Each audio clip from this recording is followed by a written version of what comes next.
बच्चों, आज हम पार्ट 3.4 रीढ़ की हड्डी पढ़ेंगे। इसके लेखक हैं जगदीश चंद्र माथुर। सुपरिचित नाट्यकार जगदीश चंद्र माथुर का जन्म सन 16 जुलाई 1917 ईस्वी को उत्तर प्रदेश के खुर्जा जिला बुलंदशहर में हुआ था। उन्होंने ऐतिहासिक और सामाजिक पृष्ठभूमि पर आधारित नाटक लिखे हैं। उनकी प्रमुख रचनाएं भोर का तारा, ओ मेरे सपने एकांकी, शारदिया कोणार्क, पहला राजा, नाटक जिन्होंने जीना सीखा तक, 10 तस्वीरें, रेखा चित्र आदि है। जगदीश चंद्र माथुर का निधन सन 14 मई 1978 ईस्वी को हुआ। पात्र परिचय: उमा लड़की, राम स्वरूप लड़की का पिता, प्रेमा लड़की की माता, शंकर लड़का, गोपाल प्रसाद लड़के का बाप, रतन राम स्वरूप का नौकर। मामूली तरह से सजा हुआ एक कमरा। अंदर के दरवाजे में आते हुए जिन महाशय की पीठ नजर आती है वह अधेड़ उम्र के मालूम होते हैं। एक तख्त को पकड़े हुए पीछे की ओर चलते चलते कमरे में आते हैं। तख्त का दूसरा सिरा उनके नौकर ने पकड़ रखा है। रामस्वरूप, अब धीरे धीरे चल। अबे, तख्त को उधर मोड़ दे, उधर। बस। तख्त के रख जाने की आवाज़ आती है। नौकर, बिछा दूँ साहब? रामस्वरूप बोला, जरा तेज आवाज़। क्या करेगा? परमात्मा के यहाँ जब अक्ल बट रही थी तो तू देर से पहुँचा था क्या? बिछा दूँ साहब? और ये पसीना किस लिए बहाया है? नौकर, तख्ता बिछाता ही है। ही। रामस्वरूप, हंसता क्यों है? अबे, हमने भी जवानी में कसरत की है। कलसों से नहाता लोटों की तरह तख्त क्या चीज़ है? उसे सीधा कर, यो बस। और सुन बहू जी, दरी मांग ला इसके ऊपर बिछाने के लिए। चद्दर भी कल जो धोबी के हाथ से आई है वही नौकर जाता है। बाबू साहब इस बीच में मेज पोस्ट ठीक करते हैं। एक झाड़न से गुलदस्ता साफ करते हुए कुर्सियों पर फिर 2-4 हाथ लगाते हैं। सहसा घर की मालकिन प्रेमा का आना, गदमी रंग, छोटा कद, चेहरे की आवाज़ से जाहिर होता है वह किसी काम में बहुत व्यस्त है। उनके पीछे पीछे भीगी बिल्ली की तरह नौकर आ रहा है, खाली हाथ। बाबू रामस्वरूप दोनों की तरफ देखने लगते हैं। प्रेमा, मैं कहती हूँ तुम इस वक्त धोती की क्या ज़रूरत पड़ गई? एक तो वैसे ही जल्दी जल्दी में। रामस्वरूप, धोती? प्रेमा, हाँ, अभी तो बदल कर आए हो और फिर न जाने किस लिए। रामस्वरूप, लेकिन धोती मांगी किसने? प्रेमा, यही तो कह रहा था रतन। रामस्वरूप, क्यों बे रतन, तेरे कानों में डांट लगी है? मैंने कहा था धोबी के यहाँ से चादर आई है, उसे मांग ला। अब तेरे दिमाग कहाँ से लाऊं, उल्लू कहीं का।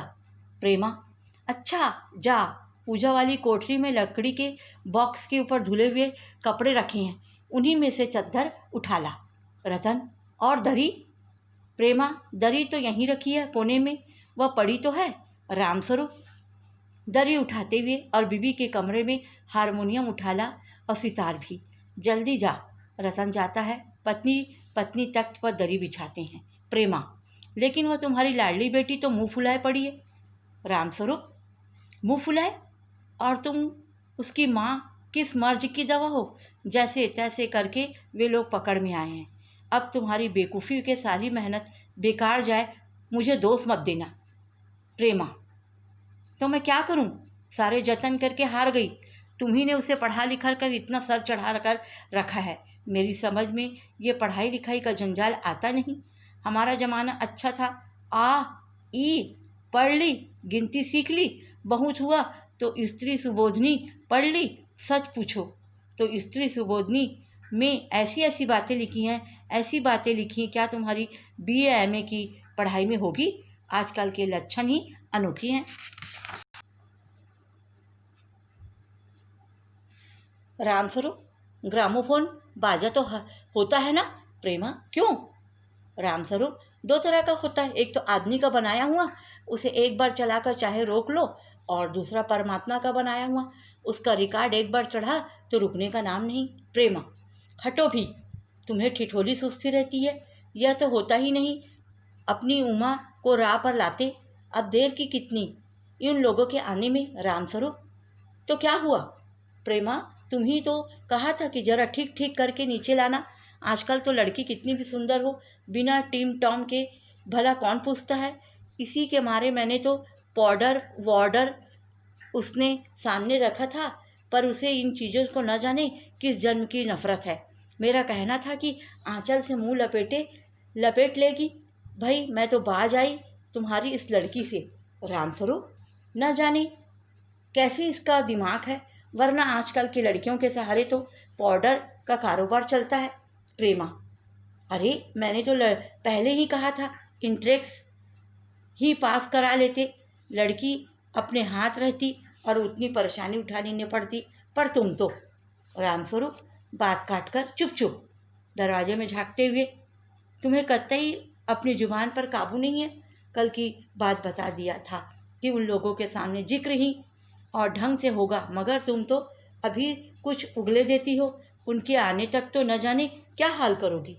प्रेमा, अच्छा बाबा मैं ना बोलूँगी, जैसी तुम्हारी मर्जी हो करना, बस मुझे तो मेरा काम बता दो। रामस्वरूप, तो उमा को जैसे तैसे तैयार कर दो। न सही पाउडर, वैसे कौन बुरी है, पान लेकर भेज देना उसे। और नाश्ता तो तैयार है ना। रतन का आना आ गया। रतन इधर ला, इधर बाजा नीचे रख दे, चद्दर खोल, पकड़ तो जरा उधर से चद्दर बिछाते हैं। प्रेमा, नाश्ता तो तैयार है, मिठाई तो वे लोग ज़्यादा खाएंगे नहीं, कुछ नमकीन चीज़ें बना दी है, फल रख दिए हैं, चाय तैयार है और टोस्ट भी, मगर हाँ मक्खन तो आया ही नहीं। रामस्वरूप बोला, क्या कहा? मक्खन नहीं आया? तुम्हें किस वक्त याद आई है? जानती हो कि मक्खन वाले की दुकान दूर है, पर तुम्हें तो ठीक वक्त पर कोई बात सूझती ही नहीं। अब बताओ, रतन मक्खन लाए, यहाँ काम करें। दफ्तर के चपरासी से कहा था आने के लिए, 100 नखरों के मारे। प्रेमा, यहाँ का काम कौन सा ज़्यादा है, कमरा तो ठीक ठाक है, बाजा सितार आ गया, नाश्ता यहाँ बराबर वाले कमरे में करना है, ट्रे में रखा हुआ है, सो तुम्हें पकड़ा दूंगी, एक आध चीज़ खुद ले आना। इतनी देर से रतन मक्खन ही ले आएगा, तो आदमी ही तो है। रामस्वरूप, हाँ, एक तो बाबू गोपाल प्रसाद और दूसरा खुद का लड़का। देखो उमा से कह देना जरा करीने से आए, ये लोग जरा ऐसे ही हैं, गुस्सा तो मुझे बहुत आता है इनके दकियानुसी ख्यालों पर। खुद पढ़े लिखे हैं, सभा सोसाइटियों में जाते हैं, मगर लड़की चाहते हैं ऐसी कि ज़्यादा पढ़ी लिखी ना हो। प्रेमा, और लड़का? रामस्वरूप, बताया तो कि तुम्हें बाप शेर है तो लड़का सवा शेर। बीएससी के बाद लखनऊ में तो पढ़ता था, मेडिकल कॉलेज में। कहता है कि शादी का सवाल है, दूसरा है तालीम का दूसरा। क्या करूं, मजबूरी है, मतलब अपना है, वरना इन लड़कों और बापों को ऐसी कोरी कोरी सुनाता कि ये भी। रतन, जो अब दरवाजे के पास चुपचाप खड़ा हुआ था, जल्दी जल्दी बाबूजी बाबूजी। रामस्वरूप, क्या है? रतन बोलता है, कोई आया है। रामस्वरूप दरवाजे से बाहर झांककर जल्दी से मुंह अंदर करते हुए, अरे ये प्रेमा, वे आ गए। नौकर भी नज़र पड़ते ही, और तू भी खड़ा है बेवकूफ़, गया नहीं मक्खन लाने, सब चौपट कर दिया। अबे इधर से अंदर दरवाजे से जा। नौकर अंदर जाता है और तुम जल्दी करो। प्रेमा, उमा को समझा देना कि थोड़ा सा गा देगी। प्रेमा जल्दी से अंदर की तरफ जाती है और उसकी धोती ज़मीन पर रखते हुए बाजे से अटक जाती है। प्रेमा, यह बाजा नीचे ही रख देना, कमबख्त। रामस्वरूप, तुम जाओ, मैं रख देता हूँ, जल्दी। प्रेमा जाती है। बाबू रामस्वरूप बाजा उठाकर रखते हैं, किवाड़ों पर दस्तक। रामस्वरूप, हा हा हा, आइए आइए, हा हा हा। बाबू गोपाल प्रसाद और उसके लड़के शंकर का आना। आँखों से लोक चतुराई टपकती है, आवाज़ से मालूम होता है काफ़ी अनुभवी और फितरती महाशय हैं। उनका लड़का कुछ खीसे निपोरने वाले नौजवानों में से एक है। आवाज़ पतली है, खिसखिसाहट भरी, झुकी कमर इसकी खासियत है। रामस्वरूप अपने दोनों हाथ मलते हुए, हाँ हाँ, इधर तशरीफ़ लाइए, इधर। बाबू गोपाल प्रसाद बैठते हैं, मगर बेत गिर पड़ते हैं। रामस्वरूप, यह बेत लाइए, मुझे दे दीजिए, कोने में रख देता हूँ। सब बैठते, हाँ हाँ। मकान ढूंढने में कोई तकलीफ तो नहीं हुई? गोपाल प्रसाद खा कर, नहीं, तांगे वाला जानता था, और फिर हमें तो यहाँ आना ही था, रास्ता मिलता है कैसे नहीं। रामस्वरूप, हाँ हाँ हाँ, यह तो आपकी बड़ी मेहरबानी है, मैंने आपको तकलीफ तो दी है। गोपाल प्रसाद, अरे नहीं साहब, जैसा मेरा काम वैसा आपका काम। आखिर लड़की की शादी तो करनी है, बल्कि क्यों ना कहिए मैंने आपके लिए खासी परेशानी कर दी है।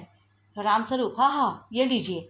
आप जो कांटों में घसीटने लगे हैं, हम तो आपके हैं। हाँ हाँ, सेवक ही हैं। हाँ हाँ। थोड़ी देर के बाद लड़के की तरफ मुखातिब होकर, और कहिए शंकर बाबू, कितने दिनों की छुट्टियां हैं? शंकर जी, कॉलेज की छुट्टियां नहीं है, वीक एंड में चला आया था। रामस्वरूप, आपके कोर्स खत्म होने में अब तो साल भर होगा। शंकर जी, यही कोई साल 2 साल। रामस्वरूप, साल 2 साल? हाँ हाँ हाँ कर। शंकर, हाँ हाँ हाँ जी, 1 साल का मार्जिन रखता हूँ। गोपाल प्रसाद, बात यह साहब है कि शंकर 1 साल का बीमार हो गया। क्या बताएं, इन लोगों को इसी उम्र में सारी बीमारियां सताती है। एक हमारा ज़माना था, स्कूल से आकर हम दर्जनों कचौड़ियाँ उड़ा जाते थे, मगर फिर भी जो खाना खाने बैठते तो वैसे की वैसी भूख। रामस्वरूप, कचौड़ियों भी तो उसे ज़माने में पैसे की 2 आती थी। गोपाल प्रसाद, जनाब यह हाल था कि 4 पैसे में ढेर सी मलाई आती थी, और अकेले 2 आने के हजम करने की ताकत थी अकेले। और अब यह बेहतरे खेल वगैरह होते स्कूलों में, तब न जाने वॉलीबॉल जमता था, न टेनिस, न बैडमिंटन, बस कभी हॉकी या कभी क्रिकेट कुछ खेला करते थे। मगर मजाल कि कोई कह जाए कि लड़का कमज़ोर है। शंकर और रामस्वरूप खिसे निपोड़ते हैं। रामस्वरूप, जी हाँ, उस जमाने की बात थी दूसरी। गोपाल प्रसाद जोशीली आवाज़ में, और पढ़ाई का भी यह हाल था। एक बार कुर्सी पर बैठे 12 घंटे की सीटिंग हो गई 12 घंटे। जनाब मैं सच कहता हूँ, उस जमाने का मैट्रिक भी वह अंग्रेजी लिखता था। फर्राटे की आजकल के एमए की मुकाबला नहीं कर सकते। रामस्वरूप, जी हाँ जी, यह तो ही है। गोपाल प्रसाद, माफ़ कीजिएगा बाबू रामस्वरूप, उस जमाने की बात याद आती है, अपने जब्त करना मुश्किल हो जाता है। रामस्वरूप, हाँ हाँ हाँ जी हाँ, वह तो रंगीन जमाना था। रंगीन जमाना, हाँ हाँ हाँ। शंकर भी ही करता है। गोपाल प्रसाद एक साथ अपनी आवाज़ का तरीका बदलते हुए, अच्छा तो साहब फिर बिजनेस की बातचीत हो जाए। रामस्वरूप, चाक कर बिजनेस समझ कर, अच्छा, लेकिन जरा नाश्ता तो कर लीजिए, उठते हैं। गोपाल प्रसाद, यह सब आप क्यों तकल्लुफ़ करते हो? रामस्वरूप, हाँ, तकल्लुफ़ किस बात का? हाँ, यह बात मेरी बड़ी तकदीर है, आप मेरे यहाँ तशरीफ़ लाए, वरना मैं किस काबिल हूँ? हाँ, माफ़ कीजिएगा, जरा अभी हाजिर हुआ, अंदर जाते हैं। गोपाल प्रसाद थोड़ी देर के बाद दबी आवाज़ में, आदमी तो भला है, मकान वकान से हैसियत में बुरी नहीं मालूम होती, पता चले लड़की कैसी है। शंकर जी कुछ खखाकर इधर उधर देखता है। गोपाल प्रसाद, क्यों, क्या हुआ? शंकर, कुछ नहीं। गोपाल प्रसाद, झुक कर क्यों बैठते हो? ब्याह तय करने आए हो तो कमर सीधी करके बैठो। तुम्हारे दोस्त ठीक कहते हैं कि शंकर की बैकबोन। इतने में बाबू रामस्वरूप आते हैं, हाथ में चाय की ट्रे लिए हुए, मेज पर रख देते हैं। गोपाल प्रसाद, आखिर आप माने नहीं? रामस्वरूप चाय प्याले में डालते हो, हाँ, आपकी विलायती चाय पसंद है हिंदुस्तानी? गोपाल प्रसाद, नहीं साहब, मुझे आधा दूध और आधी चाय दीजिए, और चीनी भी ज़्यादा डालिएगा, मुझे तो भाई नया फैशन पसंद नहीं। एक तो वैसे ही चाय में पानी काफ़ी होता है, फिर चीनी भी के नाम की डाली जाए तो जायका क्या रहेगा? रामस्वरूप, हाँ कहते हुए, आप सही हैं, प्याला पकड़ते हुए। शंकर खखरा कर, सुना है सरकार अब ज़्यादा चीनी लेने वालों पर टैक्स लगाएगी। गोपाल प्रसाद चाय पीते हुए, सरकार जो भी सो कर ले, अगर आमदनी करनी है तो सरकारें को बस एक ही टैक्स लगाना चाहिए। शाह रामस्वरूप शंकर को प्याला पकड़ाते हुए, वह क्या? गोपाल प्रसाद, खूबसूरती पर टैक्स। रामस्वरूप और शंकर हंस पड़ते हैं।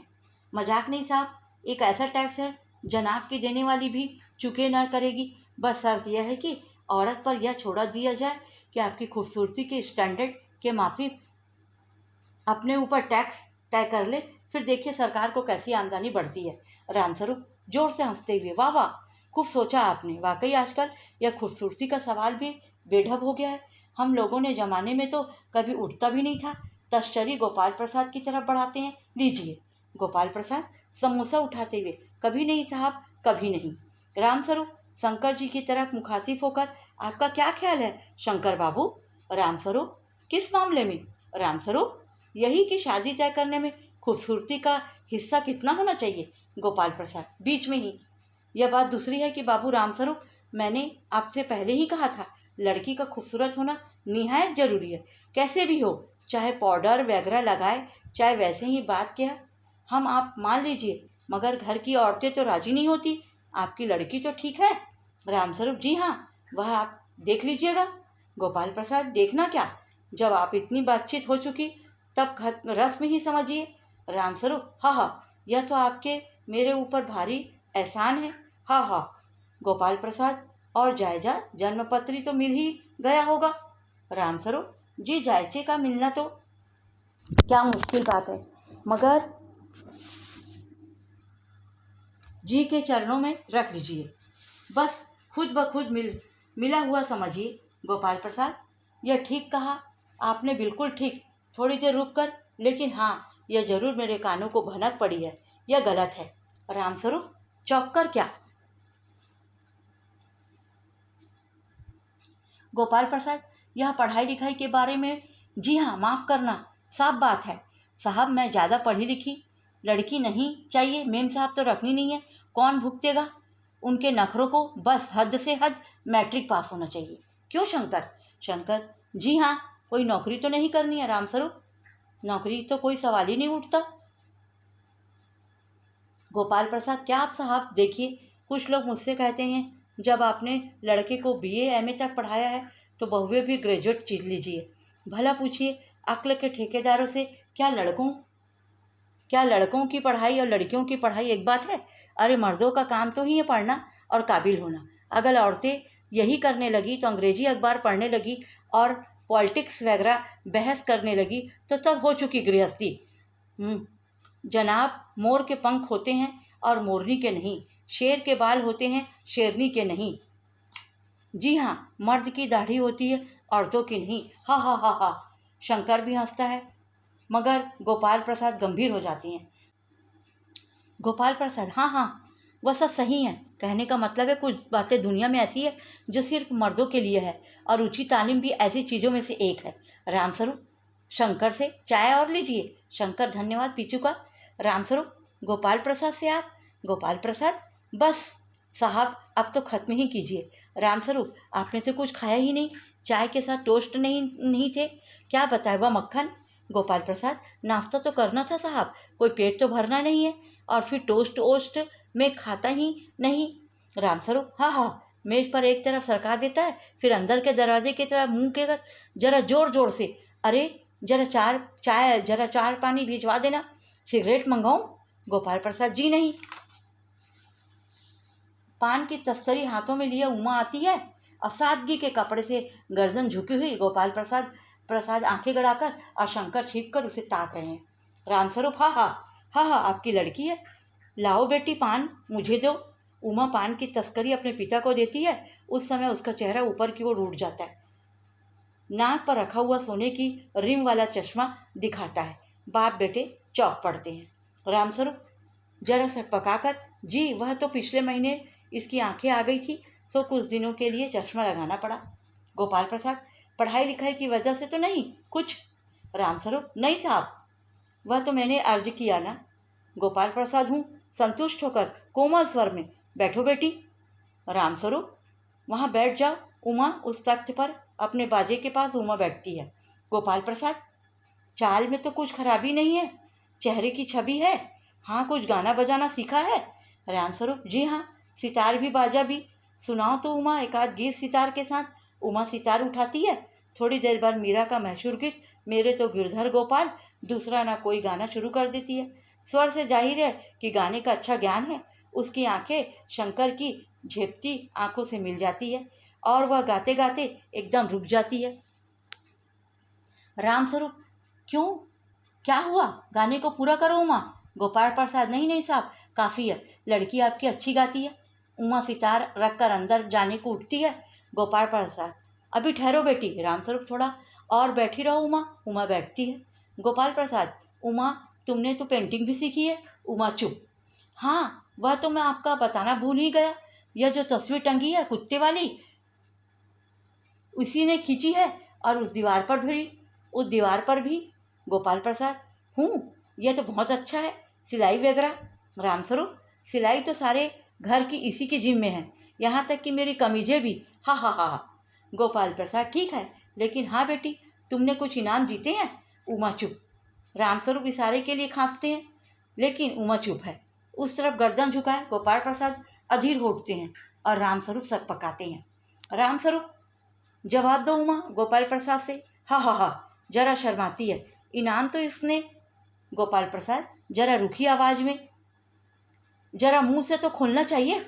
रामस्वरूप, उमा देखो आप क्या कह रहे हैं, जवाब दो ना। उमा हल्की लेकिन मजबूत आवाज में, क्या जवाब दूं बाबूजी? जब कुर्सी मेज बिकती है तब दुकानदार कुर्सी मेज से कुछ नहीं पूछता, सिर्फ खरीदार को दिखला देता है। पसंद आ गई तो अच्छा है, वरना। रामस्वरूप खड़े हो जाती हैं। उमा उमा उमा, अब मुझे कह लेने दो बाबूजी। यह जो महाशय मेरे खरीदार बनकर आए हैं, उनसे जरा पूछिए, क्या लड़कियों के दिल नहीं होते? क्या उनको चोट नहीं लगती? क्या वे बेबस भेड़ बकरियां हैं जिन्हें कसाई अच्छी तरह से देखभाल कर? गोपाल प्रसाद ताव में आकर, बाबू राम साहब, आपकी मेरी इज्जत उतारने के लिए यहाँ मुझे बुलाया था? उमा तेज आवाज में, हाँ, हमारी बेइज्जती नहीं होती तो आप इतनी देर से नाप तोल कर रहे हैं। और जरा आपने इस साहबजादे से पूछिए, अभी पिछले फरवरी में तो लड़कियों के हॉस्टल के इर्द गिर्द क्यों घूम रहे थे, वहाँ से इसे क्यों भगाए थे? शंकर, बाबूजी चलिए। गोपाल प्रसाद, लड़कियों के हॉस्टल में? क्या तुम कॉलेज में पढ़ी हो? रामस्वरूप चुप। उमा, जी हाँ, मैं कॉलेज में पढ़ी हूँ। मैंने बीए पास किया है, कोई पाप नहीं किया है, कोई चोरी नहीं की है, ना आपके पुत्र की तरह ताक झाँक कर कायरता दिखाई है। मुझे अपनी इज्जत, अपने मान का ख्याल तो है, लेकिन इनसे पूछिए ये किस तरह नौकरानी के पैरों पकड़कर अपना मुंह छिपाकर भागे थे। रामस्वरूप, उमा उमा। गोपाल प्रसाद खड़े होकर गुस्से में, बस हो चुका। बाबू रामस्वरूप, आपने मेरे साथ दगा दिया। आपकी लड़की बीए पास है, आपने मुझसे कहा था सिर्फ मैट्रिक तक पढ़ी है। लाइए, मेरी छड़ी कहाँ है? मैं चलता हूँ। बेड ढूंढ कर उठाते हैं। बीए पास, ओफ, गजब हो जाता। झूठ का भी कुछ ठिकाना है। आओ बेटे चलो। दरवाजे की ओर बढ़ती हैं। उमा। रामस्वरूप, उमा उमा। गोपाल प्रसाद खड़े होकर गुस्से में, बस हो चुका। बाबू रामस्वरूप, आप मेरे साथ दगा दिया। आपकी लड़की बीए पास है, मुझसे कहा था सिर्फ मैट्रिक तक पढ़ी है। लाइए, मेरी छड़ी कहाँ है? मैं चलता हूँ। बेड ढूंढ कर उठाती है। बीए पास, ओफ, गजब हो जाता। झूठ का भी कुछ ठिकाना है।